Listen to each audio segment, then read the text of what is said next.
My favorite dish for celebration is a seafood plateau. So we're gonna build a seafood tower here. I always like to add some seaweed for get the smell of the ocean here. So we're gonna add some oysters, clams on a half shell as well. Of course, there's no seafood platter without a beautiful shrimp, lobster. I love sea scallop with the cucumbers. So we're adding some crab legs here. But the most important on the end is our sauces. So here we have the mignonette with the cubeb pepper.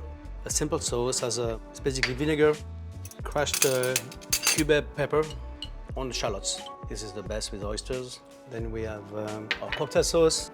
Ooh, so good for the shrimp, lobster, crab meat.